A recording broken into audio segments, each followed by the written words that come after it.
Hi everyone, and Dragon with you. So today I'd like to share my mutation. I did it on Tuesday with my ally. And as you can see, the commanders are not typical for the mutations, but for this specific mission, they are kind of effective. So I picked 100 Hoarder because they have special battle cruisers, which are able to almost one-shot the Propagators.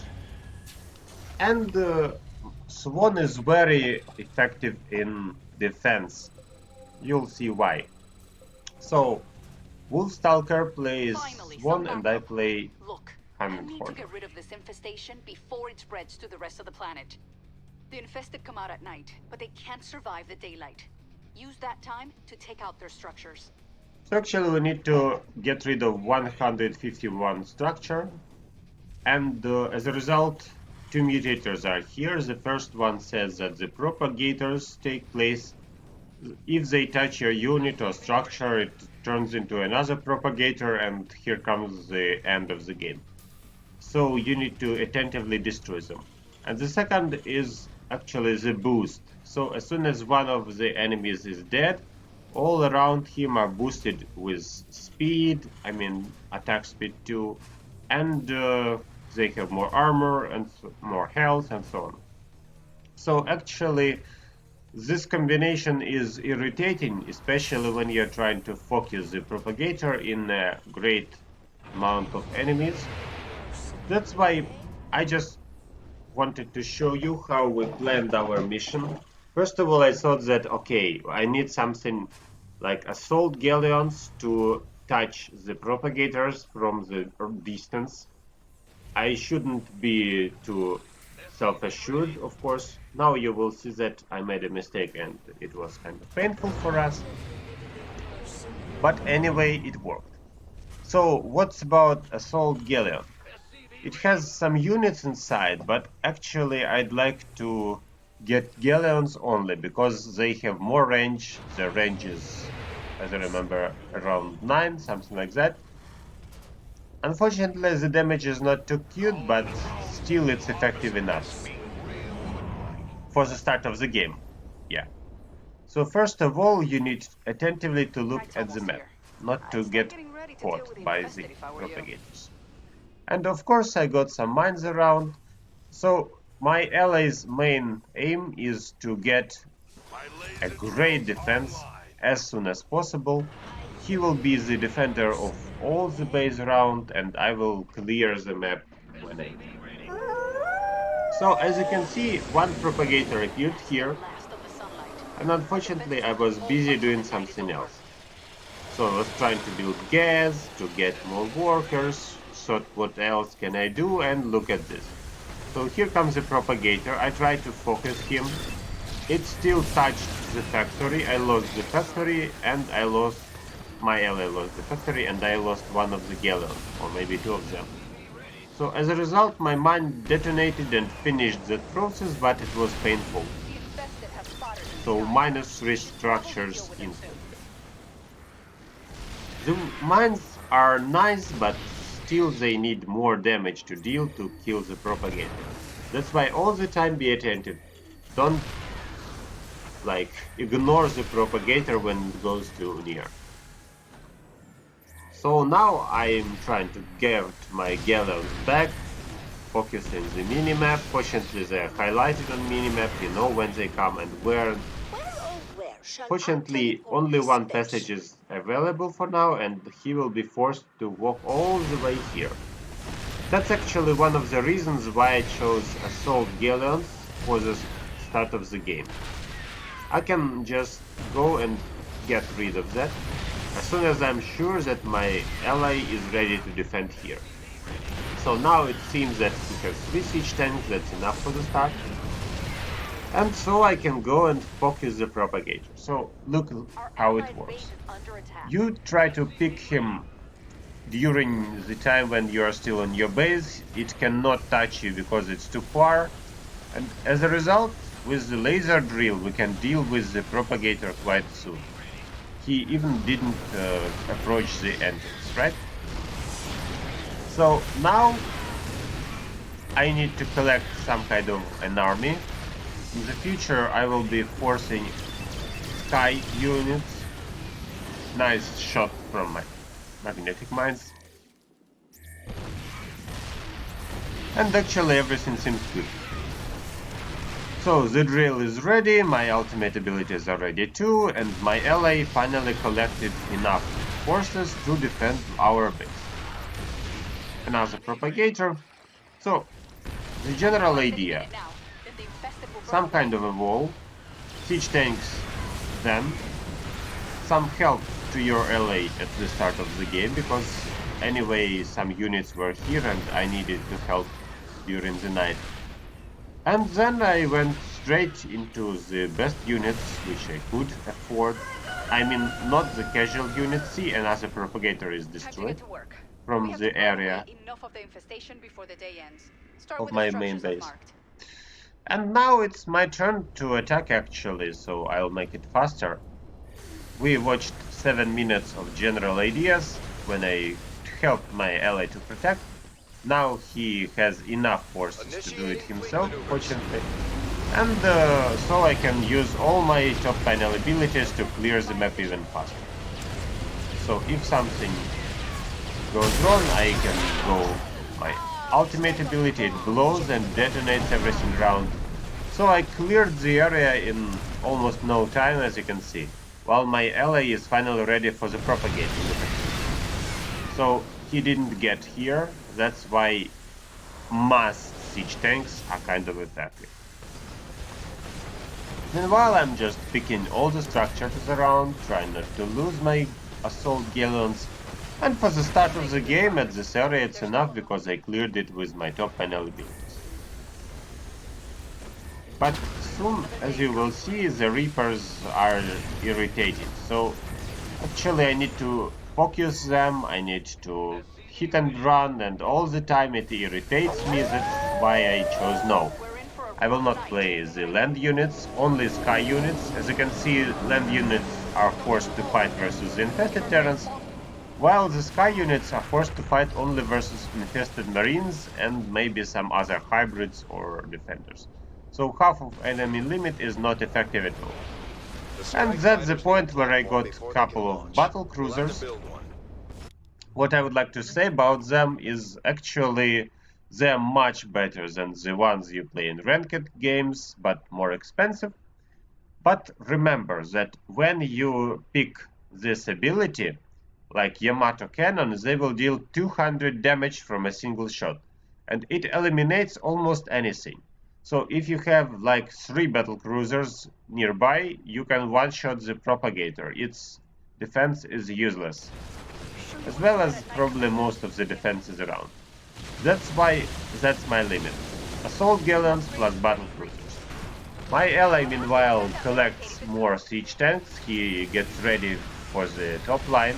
Don't forget to place the turrets, because flying enemies will also irritate you all the time. And when I noticed that everything's fine here, I went on to go destroy anything at night, as you can see. So night day, it doesn't matter, my limit is effective, I can still go on. But I'm trying to do it carefully, not to get all the enemy units around nearby. More structures are destroyed, seems good. My ally deals his best damage, and it works actually. So he has 2 conceptual lines. As you can see, the enemies need to walk all the way here before getting the siege tanks. And that's exactly the distance he needs to carry this location. So, 2 conceptual points where the enemies will be eliminated, and the last conceptual point is somewhere here. So, to get rid of this barricade, he needs 1 more army. To get rid of this and these 2 passages, actually, he will have enough forces through. Meanwhile, I went on to have some fun around. As you can see, I crashed the enemy bases during the day and during the night. Non-stop attack, and it works because battle cruisers finally got them effective cannons 200 damage. Mines are ready. And now actually assault galleons are not as effective as before, so I decided that maybe I need to just go mass battle cruisers and ignore them in the future. So you'll see that actually battle cruisers seem good, but the galleons without them are not nearly as effective as we said. This episode will demonstrate you what's the problem with the galleons. You will see it soon. So look, I went on clearing the map, everything seems fine. And now I know that somewhere here is the optional quest. Of course I would like to do the optional quest, right? So I need some microcontrol, that's why I teleportate all my battle cruisers to do the optional quest. And the galleons seem good here because all the units were destroyed, see? So I didn't want any problems, that's why I cleared the area around and just A-clicked when I was sure that it seems okay for my units. And battle cruisers went to destroy the Virophage. Unfortunately, this cloud evaded me for some time. I needed to control the battle cruisers to get out of the cloud, to make them attack actually, and so it required some microcontrol. I dealt with it. But at the same time, look here. So the propagator came out of the building. It approaches my assault galleons, and although it's almost dead, see, so they almost killed these propagators. They managed to touch the galleons, and look what happens here. One is dead. The second one touched my, and the third one touched. So I lost all my galleons here, unfortunately. That's how it worked. But meanwhile, I managed to get out of the cloud and dealt. You will see that I dealt some damage here. So at least one cannon fought, two cannons fired. But that's the problem I caused to my ally. 4 extra propagators. That's not what you are going to do. So look at your galleons all the time whenever they are out of your battle cruisers. And here another story happened. So when this passage came to life, his tanks are ready to clear this area, but the propagator went with a crowd and he went at the optimal trajectory. That's why he somehow got here. I have not waited for that, and that's why my ultimate ability was not ready. But fortunately I had my first ability, and fortunately we have a laser drill. And of course I built some strike fighters platform. The strike fighters platform, 2 shots kill a building. So even during the day, if you feel very hard, so you are worried what's going on here, you can use the strike fighters to get rid of the remaining structures. And here, as you can see, I used them versus the propagator here. So some trouble because I had placed the mines not in time. Fortunately, everything worked here. So another tip, don't place near the propagator. Now that's the result of my failure. Several propagators went here. The amount of siege tanks is good enough to destroy all of them, and that's why we are fine here. Thanks to my ally Wolfstalker. He carried all the damage around the map and protected our base perfectly. As you can see, his defense works. Meanwhile, I collected more battle cruisers. Technically, help came here. As you can see, it's very large. Stank in English, yeah. So the stank can be buffed by dead allies. Fortunately, none of the allies came here and died near him. That's why he is not buffed. So if he buffs, he goes something like 11,000 health, insane armor, and so on. So it's hard to kill it. But fortunately, I've got 4 battle cruisers, and it's not a problem because 200 damage per shot destroys his armor easily. And when I finished, I can go and get rid of more structures around. So basically, my strategy was to build mass battle cruisers. What a cute captain here. and just clear the area all around. To make it faster, I got my top panel abilities. So the Yamato, they deal damage, I even caught the attack at my ally. As you can see, the attack is defeated easily. And the base is ruined by my ability. Here's some more structures to burn out. All the structures which should be burnt out were destroyed by my Yamato. It's not actually Yamato cannon, it's just a casual shot at 200. 74 kills, 83 kills, 24 kills, and 7. Another nice episode when my ultimate ability clears the area for me. As you can see, the hybrids became huge, but fortunately it's not a problem. And meanwhile, my ally just highlights the areas using his science vessels to work on clearing the area using his drill. So the laser drill is also effective during the day. When you have nothing to do, you can focus some structures with the laser drill. Nice hybrids, very huge, very dangerous, but they can do nothing with my battle. That's exactly why I picked mass battle cruisers. Okay, so now I will make it faster. The general idea is similar. I'll just fly and destroy everything I can pick. If something goes wrong, I can pick my battle cruiser and move it somewhere. Meanwhile, more propagators going all the time during the day. So remember that somebody needs to protect the base during the day. That's my ally who does not attack. His main aim is mass siege tanks and static defense for the base. As you can see, 3 conceptual points are defended, and they provide enough damage to cover all the passages around.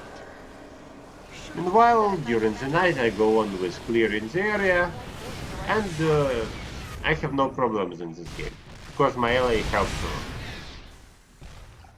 So I could build more Strike Fighters platform, but as you can see, my resources allow me to do so.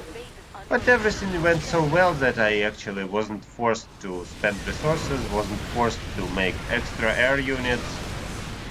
Everything seemed so good that actually I became kind of lazy. When something goes wrong, for example this tank, I teleport to my main base and help my ally to deal with it. When everything's fine, I go on attack. Strike Fighters platform helped me to deal with some extra problems or just make it faster. As you can see, so 2 shots minus structure. Here I decided to start from our area just to clear more units and help my ally. And so I just cleared the area and helped my ally, 2 in 1. And now the last structures are being destroyed with no problems. I lost one of my battle cruisers, maybe 2 of them, but anyway, it went fine. So that's how we did it. Guys, I hope that some ideas will be helpful. One of you will be forced probably to defend the base during day and night, while another one will clear the map. And if your limit is air only, then you will not be forced to kite all the time, to be afraid of propagators maybe, because you can fly somewhere out of them, right? So the ground will not force you to use passages, you can fly anywhere you want. Be sure that you kill the propagators while clearing the area, and be sure that your ally feels good. If not, then help him. Okay, thanks for watching, and good luck to you, and see you in my next videos.